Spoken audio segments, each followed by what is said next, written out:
ماشي واحد يمشي للسكارة ماشي جاي يمشي بها طيب فينا نروحو ما يكونوا لا تطبيين لا والو فينا نروحو ما عندناش باش نروحو جاي لك عوض علينا ونفوتو ما عندناش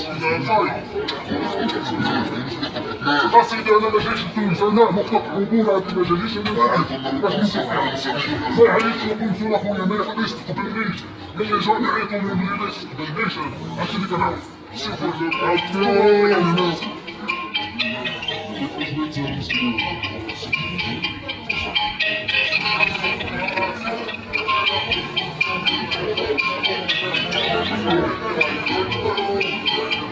معنا تصور عادة ندرس معاه أنا درس معاه الإخوة السلام عليكم. هادو مجموعة ديال الناس المغاربة اللي راهم هنايا في تونس جاو من الجزائر ودخلوا لتونس وخلونا في لاصال ديال ترانزيت كأننا معتقلين.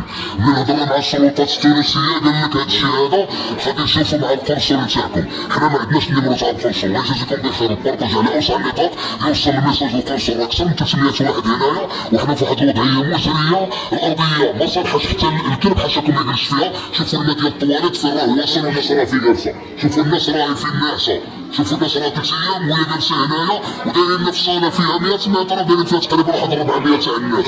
شوفوا الناس كي راهم جالسين عباد الله. هادشي هذا راه بزاف. هادشي هذا شنو درنا تحطوها؟ عندنا الأوراق ديالنا، عندنا الأمور ديالنا كلشي مريقل، عندنا ليبيين شاديننا هنايا. شنو هو الجرم اللي ارتكبنا هنايا؟ واش عندنا ناس كاع صناعية جايين يخدموا على راسهم؟ هادشي عيب. إلا كان عندنا واحد الدم ديال الغيرة على هاد الناس، إلا كنتو مغاربة كتغيروا على خوتكم المغاربة، المرجو نبارطاج على أوسع النطاق. والمسؤول تاع القنصل خصو ما ينعش، والسفير يتواصلوا مع السلطات التونسية يديروا معنا واحد الحل هاد الليلة، لأن الناس راهي جالسة هنايا راه 3 أيام و4 أيام وراهم جالسين هنايا. الجوع والنوع ما كاين لا ماكلة لا شراب لا حتى شي حاجة. كاين ناس اللي راهم مرضى، كاين ناس اللي راهم ديابيتي، كاين بزاف ديال الحوايج. ومع ذلك ما بغاوش كاع يعطيونا حتى شي حاجه. ملي كنهضروا كنقولوا حتى راسو وزاره الداخليه مع وزاره الخارجيه ما عرفناش هاد الشهاده تاعهم واش كاين. الا كنا معقلين نعرفوا راسنا ولا غادي نمشيو بحالنا يحلونا واي حاجه يديروها معانا. الله يجزيكم بخير وبارطاج على اوسع نطاق.